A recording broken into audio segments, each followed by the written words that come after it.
ਵਾਹਿਗੁਰੂ ਜੀ ਕਾ ਖਾਲਸਾ ਵਾਹਿਗੁਰੂ ਜੀ ਕੀ ਫਤਿਹ। ਅੱਜ ਅਸੀਂ ਪੰਜਾਬ ਦੀਆਂ ਲੋਕ ਖੇਡਾਂ ਪਾਠ ਬਾਰੇ ਪੜ੍ਹਨ ਜਾ ਰਹੇ ਹਾਂ।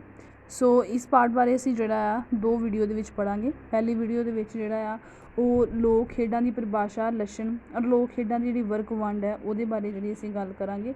ਠੀਕ ਹੈ, ਸੋ ਜਿਹੜੀ ਵਰਗ ਵੰਡ ਹੈ ਉਹ ਅਸੀਂ ਅਗਲੀ ਵੀਡੀਓ ਦੇ ਵਿੱਚ ਪੜ੍ਹਾਂਗੇ, ਗੱਲਬਾਤ ਅਸੀਂ ਕਰ ਲਾਂਗੇ। ਸੋ ਪਰਿਭਾਸ਼ਾ, ਲੱਛਣ ਕੀ ਹੈ ਔਰ ਲੋਕ ਖੇਡਾਂ ਸਾਡੀ ਜ਼ਿੰਦਗੀ ਵਿੱਚ ਕੀ ਉਹਨਾਂ ਦਾ ਮਹੱਤਵ ਹੈ, ਇਹਦੇ ਬਾਰੇ ਅਸੀਂ ਜਿਹੜੀ ਗੱਲਬਾਤ ਕਰਾਂਗੇ।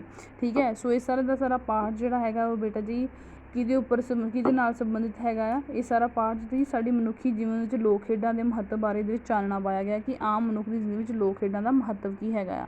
ਇਸ ਬਾਰੇ ਪੜ੍ਹਨ ਤੋਂ ਪਹਿਲਾਂ, ਇਸ ਬਾਰੇ ਗੱਲ ਕਰਨ ਤੋਂ ਪਹਿਲਾਂ ਅਸੀਂ ਇਸ ਪਾਠ ਦੇ ਲੇਖਕ ਨੇ ਜਿਨ੍ਹਾਂ ਦਾ ਨਾਮ ਹੈ ਸੁਖਦੇਵ ਮਾਦਪੁਰੀ। ਠੀਕ ਹੈ, ਇਹਨਾਂ ਬਾਰੇ ਗੱਲ ਕਰ ਲੈਂਦੇ ਹਾਂ। ਔਰ ਇਹਨਾਂ ਦਾ ਜਿਹੜਾ ਜਨਮ ਹੈ ਉਹ 12 ਜੂਨ 1935 ਨੂੰ ਪਿੰਡ ਮਾਦਪੁਰ ਜ਼ਿਲ੍ਹਾ ਲੁਧਿਆਣੇ ਵਿੱਚ ਸਰਦਾਰ ਦਇਆ ਸਿੰਘ ਤੇ ਸ਼੍ਰੀਮਤੀ ਸੁਰਜੀਤ ਕੌਰ ਦੀ ਜਿਹੜੀ ਕੁੱਖੋਂ ਆ ਉਹ ਹੋਇਆ ਸੀ। ਜੇਕਰ ਗੱਲ ਕਰੀਏ ਇਹਨਾਂ ਦੀ ਸਾਹਿਤਕਾਰੀ ਦੀ, ਠੀਕ ਹੈ, ਔਰ ਇਹਨਾਂ ਨੇ ਵਿੱਦਿਆ MA ਪੰਜਾਬੀ ਕੀਤੀ ਹੋਈ ਹੈ। ਕਿੱਤੇ ਵਜੋਂ ਅਧਿਆਪਨ ਅਤੇ ਸਾਹਿਤਕਾਰ ਜਿਹੜੇ ਨੇ ਉਹ ਰਹੇ ਨੇ। ਔਰ ਜ਼ਿਆਦਾਤਰ ਇਹਨਾਂ ਨੇ ਜਿਹੜਾ ਪੰਜਾਬੀ ਸੱਭਿਆਚਾਰ ਅਤੇ ਸਾਹਿਤ ਦੇ ਨਾਲ ਹੀ ਸੰਬੰਧਿਤ ਸਭ ਕੁਝ ਰਚਿਆ ਆ। ਔਰ ਇਹਨਾਂ ਨੇ ਆਪ ਪਿੰਡਾਂ ਦੀਆਂ ਬਜ਼ੁਰਗ ਔਰਤਾਂ ਸੀ, ਮਰਦਾਂ ਸੀ, ਮੁਟਿਆਰਾਂ ਤੱਕ ਪਹੁੰਚ ਕੇ ਸੈਂਕੜੀ ਗਿਣਤੀ ਦੇ ਵਿੱਚ ਲੋਕ ਗੀਤ, ਲੋਕ ਕਹਾਣੀਆਂ, ਖਾਣਾ, ਬੁਝਾਰਤ, ਲੋਕ ਖੇਡਾਂ ਸੁਣ ਕੇ ਇਕੱਤਰ ਕੀਤੇ ਸੀ। ਫਿਰ ਉਸਨੂੰ ਆਪਣੀ ਪੁਸਤਕ ਦੇ ਵਿੱਚ ਜਿਹੜਾ ਸੀ ਪ੍ਰਕਾਸ਼ਿਤ ਕਰਕੇ ਸੰਭਾਲਿਆ ਸੀ। ਔਰ ਇਹ ਜਿਹੜੇ ਨੇ ਲੰਮੇ ਸਮੇਂ ਤੱਕ ਜਿਹੜਾ ਆ ਉਹ ਪੰਜਾਬ ਸਕੂਲ ਸਿੱਖਿਆ ਬੋਰਡ ਦੇ 2 ਬਾਰਸਾਲਿਆਂ, ਪੰਖੜੀਆਂ ਅਤੇ ਪ੍ਰਾਇਮਰੀ ਸਿੱਖਿਆ ਦੇ ਸੰਪਾਦਕ ਵੀ ਰਹੇ ਨੇ। ਔਰ ਜੇਕਰ ਮਾਨ ਸਨਮਾਨ ਦੀ ਗੱਲ ਕਰੀਏ ਤਾਂ ਇਹਨਾਂ ਨੂੰ ਜਿਹੜਾ ਆ ਉਹ ਪੰਜਾਬ ਸਰਕਾਰ ਵੱਲੋਂ ਸ਼੍ਰੋਮਣੀ ਬਾਲ ਸਾਹਿਤ ਲੇਖਕ ਵਜੋਂ ਵੀ ਸਨਮਾਨਿਤ ਕੀਤਾ ਗਿਆ ਹੈ। ਇਸ ਤੋਂ ਇਲਾਵਾ ਮੋਹਨ ਸਿੰਘ ਮੈਮੋਰੀਅਲ ਫਾਊਂਡੇਸ਼ਨ ਲੁਧਿਆਣਾ ਵੱਲੋਂ ਆਪ ਨੂੰ ਦਵਿੰਦਰ ਸਤਿਆਰਥੀ ਪੁਰਸਕਾਰ ਜਿਹੜਾ ਉਹ ਦਿੱਤਾ ਗਿਆ ਹੈ। ਸੋ ਇਸ ਤੋਂ ਇਲਾਵਾ ਜਿਹੜਾ ਆ ਉਹ ਪੰਜਾਬੀ ਸਾਹਿਤ ਅਕਾਦਮੀ ਲੁਧਿਆਣਾ ਨੇ ਇਹਨੂੰ ਕਰਤਾਰ ਸਿੰਘ ਧਾਲੀਵਾਲ ਪੁਰਸਕਾਰ ਵਜੋਂ ਜਿਹੜਾ ਦੇ ਕੇ ਸਨਮਾਨਿਤ ਕੀਤਾ ਆ। ਅਤੇ ਜੇਕਰ ਇਸ ਪੁਸਤਕ ਦੇ ਵਿਚਲੇ ਲੇਖ ਦੀ ਗੱਲ ਕਰੀਏ ਤਾਂ ਇਸ ਵਿੱਚ ਮਨੁੱਖੀ ਜੀਵਨ ਦੇ ਵਿਚਲੀਆਂ ਲੋਕ ਖੇਡਾਂ ਦਾ ਕੀ ਮਹੱਤਵ ਹੈਗਾ ਉਹਦੇ ਬਾਰੇ ਚਾਨਣਾ ਪਿਆ ਗਿਆ। ਇਹ ਤੋਂ ਇਲਾਵਾ ਲੋਕ ਖੇਡਾਂ ਦੀ ਕੀ ਪਰਿਭਾਸ਼ਾ ਹੈਗੀ ਹੈ, ਲੱਛਣ ਨੇ, ਲੋਕ ਖੇਡਾਂ ਜਿਹੜੀ ਵਰਗ ਵੰਡ ਹੈ ਅਤੇ ਲੋਕ ਖੇਡਾਂ ਖੇਡਣ ਦੀਆਂ ਜਿਹੜੀਆਂ ਵਿਧੀਆਂ ਨੇ ਉਹਦੇ ਬਾਰੇ ਚਰਚਾ ਜਿਹੜੀ ਉਹ ਕੀਤੀ ਗਈ ਹੈ। ਸੋ ਲੋਕ ਖੇਡਾਂ ਰਾਹੀਂ ਸਾਡੇ ਸਮਾਜ ਜਿਹੜੀ ਵਿੱਚ ਪੈਂਦੀ ਸੱਭਿਆਚਾਰਕ ਸਾਂਝ ਨੂੰ ਵੀ ਇਹਦੇ ਵਿੱਚ ਉਜਾਗਰ ਕੀਤਾ ਗਿਆ। ਹੁਣ ਆਪਾਂ ਇਸ ਪਾਠ ਨੂੰ ਪੜ੍ਹਾਂਗੇ। ਠੀਕ ਹੈ, ਸੋ ਸਭ ਤੋਂ ਪਹਿਲਾਂ ਜਿਹੜਾ ਆ ਉਹ ਦੱਸਿਆ ਗਿਆ ਕਿ ਖੇਡਣਾ ਜਿਹੜਾ ਉਹ ਮਨੁੱਖ ਦੀ ਮੂਲ ਪ੍ਰਵਿਰਤੀ ਹੈ ਅਤੇ ਮਨੁੱਖ ਦੀ ਜ਼ਿੰਦਗੀ ਦਾ ਜਿਹੜਾ ਆ ਉਹ ਅਨਿੱਖੜਵਾਂ ਅੰਗ ਹੈਗਾ। ਹਰ ਪ੍ਰਾਣੀ ਵਿੱਚ ਜਿਹੜੇ ਖੇਡਣ ਦੇ ਗੁਣ ਉਹਦੇ ਵਿੱਤ, ਮੂਲ ਸੁਭਾਅ ਦੇ ਅਨੁਸਾਰ ਜਿਹੜੇ ਹੁੰਦੇ ਨੇ। ਸੋ ਆਪਣੇ ਆਪ ਜਿਹੜਾ ਮਨੁੱਖ ਹੈ ਉਹ ਆਪਣੇ ਵਿੱਤ ਦੇ ਅਨੁਸਾਰ ਉਸ ਖੇਡ ਦੀ ਜਿਹੜੀ ਆ ਉਹ ਸਿਰਜਣਾ ਕਰ ਲੈਂਦਾ। ਔਰ ਇਹ ਸਭ ਕੁਝ ਸਹਿਜ ਰੂਪ ਵਿੱਚ ਹੀ ਹੁੰਦਾ ਆ। ਆਪਣੇ ਆਪ ਹੀ ਜਿਹੜਾ ਮਨੁੱਖ ਬਾਹਾਂ ਲੱਤਾਂ ਸ਼ੁਰੂ ਤੋਂ ਬਚਪਨ ਵਿੱਚ ਹੀ ਬਾਹਾਂ ਲੱਤਾਂ ਮਾਰਨੀਆਂ ਸ਼ੁਰੂ ਕਰ ਦਿੰਦਾ। ਬਚਪਨ ਵਿੱਚ ਰੁਚੀਆਂ ਦੇ ਅਨੁਸਾਰ ਸਰੀਰਕ, ਮਾਨਸਿਕ, ਬੌਧਿਕ ਵਿਕਾਸ ਦੀਆਂ ਇਹ ਸੂਚਕ ਬਣਦੀਆਂ ਜਾਂਦੀਆਂ ਨੇ। ਜੇਕਰ ਲੱਛਣ ਦੀ ਗੱਲ ਕਰੀਏ ਤਾਂ ਜਿਹੜੀਆਂ ਖੇਡਾਂ ਨੇ ਉਹ ਸਿਰਫ ਮਨੋਰੰਜਨ ਦਾ ਸਾਧਨ ਨਹੀਂ ਹੈ।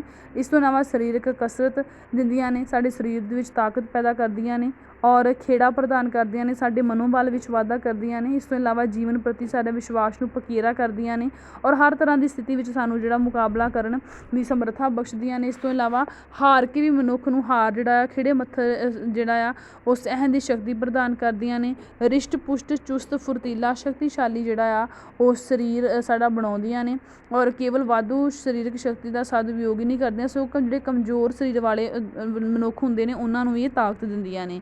ਔਰ ਸਾਡੇ ਸਰੀਰਕ ਅਤੇ ਮਾਨਸਿਕ ਵਿਕਾਸ ਦੀ ਲੋੜ ਅਤੇ ਜੀਵਨ ਦੀਆਂ ਜਿਹੜੀਆਂ ਜ਼ਰੂਰੀ ਲੋੜਾਂ ਨੇ ਉਹਨਾਂ ਦੀ ਪੂਰਤੀ ਵੀ ਕਰਦੀਆਂ ਨੇ। ਸੋ ਇਸ ਤਰੀਕੇ ਨਾਲ ਖੇਡਾਂ ਦੇ ਕੁਛ ਲੱਛਣ ਨੇ। ਅਸੀਂ ਸਭ ਤੋਂ ਪਹਿਲਾਂ ਕੀ ਪੜ੍ਹਿਆ ਆ, ਅਸੀਂ ਸਭ ਤੋਂ ਪਹਿਲਾਂ ਖੇਡਾਂ ਦਾ ਜਿਹੜਾ ਆ ਉਹ ਕੀਤਾ ਆ ਕਿ ਖੇਡਾਂ ਹੈ ਕੀ। ਠੀਕ ਹੈ, ਉਹਦੀ ਪਰਿਭਾਸ਼ਾ ਕੀਤੀ ਹੈ। ਖੇਡਾਂ ਕੀ ਨੇ? ਖੇਡਾਂ ਗੀਤ, ਕਾਰਜ, ਵਿਧੀ, ਸਮਾਜ ਤੋਂ ਪਹਿਚਾਣੀਆਂ ਜਾਣ ਵਾਲੀਆਂ ਲੋਕ ਖੇਡਾਂ ਜਿਹੜੀਆਂ ਨੇ ਉਹ ਖੇਡਾਂ ਅਖਵਾਉਂਦੀਆਂ ਨੇ, ਕਿਉਂਕਿ ਇਹਨਾਂ ਦਾ ਸੰਚਾਰ ਜਿਹੜਾ ਪੁਸ਼ਤ ਦਰ ਪੁਸ਼ਤ ਹੁੰਦਾ ਹੈ। ਖੇਡਾਂ ਉਹ ਹੈ ਜਿਹੜਾ ਆਮ ਮਨੁੱਖ ਆਪਣੇ ਮਨ ਦੇ ਮਨੋਰੰਜਨ ਲਈ ਸਹਿਜ ਰੂਪ ਵਿੱਚ ਖੇਡਦਾ ਹੈ ਅਤੇ ਇਹ ਪੀੜ੍ਹੀ ਦਰ ਪੀੜ੍ਹੀ ਅੱਗੇ ਸਾਡੇ ਕੋਲ ਚਲੀਆਂ ਜਾਂਦੀਆਂ ਨੇ। ਔਰ ਇਹਨਾਂ ਦੀ ਜਿਹੜੀ ਹੈ ਮੂਲ ਪ੍ਰਵਿਰਤੀ ਕਿੱਥੋਂ ਜਨਮ ਲੈ ਰਹੀ ਹੈ? ਸਾਡੇ ਬਚਪਨ ਤੋਂ ਹੀ ਮਨੁੱਖ ਆਪਣੇ ਆਪ ਹੀ ਖੇਡ ਜਿਹੜਾ ਖੇਡਦਾ ਆ। ਸੋ ਇਸ ਤੋਂ ਇਲਾਵਾ ਇਹਦੇ ਕੁਛ ਲੱਛਣ ਨੇ ਜਿਹਦੇ ਬਾਰੇ ਅਸੀਂ ਗੱਲ ਕੀਤੀ ਹੈ। ਅੱਗੇ ਹੈਗਾ ਹੈ ਕਿ ਇਹ ਸਾਡੇ ਸੱਭਿਆਚਾਰ ਦਾ ਵੀ ਅਨਿੱਖੜਵਾਂ ਅੰਗ ਹੈ। ਇਹਦੇ ਵਿੱਚ ਸਾਡੇ ਜਿਹੜੇ ਨੇ ਸੱਭਿਆਚਾਰਿਕ ਤੱਤ ਵੀ ਸਾਨੂੰ ਮਿਲਦੇ ਨੇ। ਲੋਕ ਕਹਾਣੀਆਂ, ਲੋਕ ਬੁਝਾਰਤਾਂ, ਲੋਕ ਗੀਤਾਂ, ਖਾਣਾ ਵਾਂਗ ਹੀ ਜਿਹੜਾ ਆ ਇਹਦੇ ਵਿੱਚ ਸਾਡੀ ਪੰਜਾਬ ਦੀ ਜਿਹੜੀ ਸੰਸਕ੍ਰਿਤੀ ਔਰ ਸੱਭਿਆਚਾਰ ਹੈ ਉਹ ਦੇਖਣ ਨੂੰ ਮਿਲਦਾ, ਉਹਦੀ ਝਲਕ ਜਿਹੜੀ ਸਾਫ਼ ਦਿਖਾਈ ਦਿੰਦੀ ਹੈ। ਇਸ ਤੋਂ ਇਲਾਵਾ ਪੰਜਾਬੀਆਂ ਦਾ ਸੁਭਾਅ, ਰਹਿਣ ਸਹਿਣ, ਖਾਣ ਪੀਣ, ਨੈਤਿਕ ਕਦਰਾਂ ਕੀਮਤਾਂ ਇਹਨਾਂ ਲੋਕ ਖੇਡਾਂ ਵਿੱਚ ਓਤ-ਪੋਤ ਜਿਹੜੀਆਂ ਨੇ ਹੋਈਆਂ ਮਿਲਦੀਆਂ ਨੇ। ਸੋ ਖੇਡ, ਗੀਤਾਂ, ਕਾਰਜ, ਵਿਧੀ ਅਤੇ ਸਮਾਜ ਤੋਂ ਪਹਿਚਾਣੀਆਂ ਜਾਣ ਵਾਲੀਆਂ ਇਹ ਖੇਡਾਂ ਜਿਹੜੀਆਂ ਨੇ ਲੋਕ ਖੇਡਾਂ ਅਖਵਾਉਂਦੀਆਂ ਨੇ ਔਰ ਇਹਨਾਂ ਦਾ ਸੰਚਾਰ ਜਿਹੜਾ ਪੁਸ਼ਤ ਦਰ ਪੁਸ਼ਤ ਸਾਡੇ ਤੱਕ ਪਹੁੰਚਦਾ ਆ। ਠੀਕ ਹੈ, ਸੋ ਇਸ ਤਰੀਕੇ ਦੇ ਨਾਲ ਲੋਕ ਖੇਡਾਂ ਦੀ ਖਾਸੀਅਤ ਕੀ ਹੈ? ਲੋਕ ਖੇਡਾਂ ਦੀ ਖਾਸੀਅਤ ਇਹ ਹੈ ਕਿ ਇਹ ਸਾਡੇ ਜਿਹੜੇ ਆ ਇਹਦੇ ਵਾਸਤੇ ਕੋਈ ਕੜੇ ਨਿਯਮ ਨਹੀਂ ਬਣਾਏ ਗਏ। ਇਹ ਨਹੀਂ ਹੈ ਕਿਸੇ ਖਾਸ ਨਿਯਮ ਦੇ ਵਿੱਚ ਹੀ ਇਹਨਾਂ ਨੂੰ ਖੇਡਣਾ ਆ। ਇਹਦੇ ਲਈ ਕੋਈ ਨਿਯਮ ਨਹੀਂ ਬਣਿਆ, ਨਾ ਹੀ ਇਹਨਾਂ ਦੇ ਲਈ ਕੋਈ ਸਮਾਂ ਜਾਂ ਸਥਾਨ ਨਿਸ਼ਚਿਤ ਕੀਤਾ ਗਿਆ ਆ। ਇਹ ਖੇਡਾਂ ਗਰਮੀਆਂ ਵਿੱਚ ਦੁਪਹਿਰ ਵੇਲੇ, ਚਾਨਣੀਆਂ ਰਾਤਾਂ ਵਿੱਚ, ਖੁੱਲ੍ਹੇ ਵਿਹੜਿਆਂ 'ਚ, ਗਲੀਆਂ, ਜੂਹਾਂ, ਟਾਹਲੀਆਂ, ਬੋਹੜਾਂ, ਦਿਸ਼ਾਵਾਂ ਹਿਤ ਕਿਤੇ ਵੀ ਜਿਹੜੀਆਂ ਨੇ ਮੋਕਲੀ ਥਾਂ 'ਤੇ ਭਾਵ ਖੁੱਲ੍ਹੀ ਥਾਂ 'ਤੇ ਖੇਡੀਆਂ ਜਾ ਸਕਦੀਆਂ ਨੇ। ਔਰ ਇਹਨਾਂ ਲਈ ਕੋਈ ਖਾਸ ਸਮਾਨ ਵੀ ਨਿਸ਼ਚਿਤ ਨਹੀਂ ਕੀਤਾ ਗਿਆ, ਸਗੋਂ ਸਥਾਨਕ ਜਿਹੜੀ ਸਮੱਗਰੀ ਸਾਨੂੰ ਮਿਲਦੀ ਹੈ ਇੱਧਰੋਂ ਉੱਧਰੋਂ ਅਸੀਂ ਉੱਥੋਂ ਹੀ ਕੰਮ ਸਾਰ ਜਿਹੜਾ ਲਿਆ ਜਾਂਦਾ ਆ। ਇਸ ਤੋਂ ਇਲਾਵਾ ਜਿਹੜਾ ਆ ਇਹ ਖੇਡਾਂ ਸਾਡੇ ਬੱਚਿਆਂ ਵਿੱਚ ਨੈਤਿਕ ਗੁਣਾਂ ਦਾ ਪ੍ਰਵੇਸ਼ ਵੀ ਕਰਵਾਉਂਦੀਆਂ ਨੇ। ਇਹਨਾਂ ਕਰਕੇ ਬੱਚੇ ਜਿਹੜੇ ਨੇ ਸਦਭਾਵਨਾ, ਠੀਕ ਹੈ, ਨੇਕ ਨੀਅਤੀ, ਇਨਸਾਫ, ਭਾਈਵਾਲਤਾ, ਮੁਕਾਬਲੇ ਦੀ ਭਾਵਨਾ ਵਰਗੇ ਜਿਹੜੇ ਨੈਤਿਕ ਗੁਣ ਨੇ ਉਹ ਸਿੱਖ ਪਾਉਂਦੇ ਨੇ, ਠੀਕ ਹੈ। ਸੋ ਇਸ ਤੋਂ ਇਲਾਵਾ ਜਿਹੜੀਆਂ ਬੱਚੇ ਦੀਆਂ ਲੋਕ ਖੇਡਾਂ ਵਿੱਚ ਬੁੱਢੀ ਮਾਈ, ਭੰਡਾ ਭੰਡਾਰੀਆ, ਉਠਕ ਬੈਠਕ, ਕੋਟਲਾ ਛਪਾਕੀ, ਦਾਈਆਂ, ਦੁਹਕੜੇ, ਬਾਂਦਰ ਕਿੱਲਾ, ਕਿਣ, ਮਿਣ ਕਾਣੀ, ਕੌਣ ਕਿੜਿਆ, ਸਮੁੰਦਰ ਦੀ ਤੇ ਮੱਛੀ, ਲੱਕੜ ਕਾਠੀ, ਖਾਨ ਕੋੜੀ, ਅੰਨਾ ਝੋਟਾ, ਗੁੱਲੀ ਡੰਡਾ, ਪਿੱਠ, ਇਹ ਸਾਰੀਆਂ ਜਿਹੜੀਆਂ ਖੇਡਾਂ ਨੇ ਇਹ ਸਾਡੇ ਬੱਚਿਆਂ ਦੇ ਜਿਹੜੀਆਂ ਨੇ ਕੀ ਨੇ ਲੋਕ ਖੇਡਾਂ ਮੰਨੀਆਂ ਗਈਆਂ ਨੇ। ਉਸ ਤੋਂ ਇਲਾਵਾ ਇਹਦੇ ਵਿੱਚ ਦੱਸਿਆ ਗਿਆ ਕਿ ਪੁੱਗਣ ਦੇ ਕੀ ਨਿਯਮ ਨੇ। ਜਦੋਂ ਇਹ ਖੇਡਾਂ ਜਿਹੜੀਆਂ ਨੇ ਖੇਡੀਆਂ ਜਾਂਦੀਆਂ ਨੇ ਅਤੇ ਇਹਨਾਂ ਲਈ ਕੀ ਜਿਹੜਾ ਢੰਗ ਵਰਤਿਆ ਜਾਂਦਾ, ਭਾਵ ਜਿਨ੍ਹਾਂ ਨੇ ਮੀਟੀ ਦੇਣੀ ਹੁੰਦੀ ਹੈ ਜਾਂ ਦਾਈ ਦੇਣੀ ਹੁੰਦੀ ਹੈ ਉਹ ਕੀ ਕਰਦੇ ਨੇ। ਕਹਿੰਦੇ ਸਭ ਤੋਂ ਪਹਿਲਾਂ ਜਿਹੜਾ ਦਾਈ ਕੌਣ ਦੇਵੇਗਾ, ਇਸ ਲਈ ਪੁੱਗਣ ਦੀ ਨਿਯਮ ਹੁੰਦੀ ਹੈ ਕਿ ਕਿਸ ਦੀ ਵਾਰੀ ਆਏਗੀ, ਉਸ ਲਈ ਪੁੱਗਣ ਲਈ ਨਿਯਮ ਬਣਾਇਆ ਜਾਂਦਾ ਹੈ। ਖੇਡਣ ਵਾਲੇ ਬੱਚੇ ਜਿਹੜੇ ਨੇ ਉਹ ਗੋਲ ਚੱਕਰ ਵਿੱਚ ਖੜ੍ਹੇ ਹੋ ਜਾਂਦੇ ਨੇ ਅਤੇ ਇਕੱਲੇ ਦੀ ਛਾਤੀ ਉੱਤੇ ਉਂਗਲਾਂ ਨਾਲ ਹੱਥ ਛੂੰਹਦਾ ਹੈ ਅਤੇ ਕੀ ਬੋਲਦਾ ਆ, ਈਂਗਣ ਮੀਂਗਣ ਤਲੀ ਤਲਿੰਗਣ, ਕਾਲਾ ਪੀਲਾ ਡੱਕਰਾ, ਗੁਣ ਖਾਵੇ ਵੇਲ ਵਧਾਵੇ, ਮੂਲੀ ਪੱਤਰਾ ਵਾਲੇ ਘੋੜੇ ਆਏ, ਹੱਥ ਕੁਤਾੜੀ ਪੈਰ ਕੁਤਾੜੀ, ਨਿਕਲ ਬਾਲਿਆ ਤੇਰੀ ਵਾਰੀ।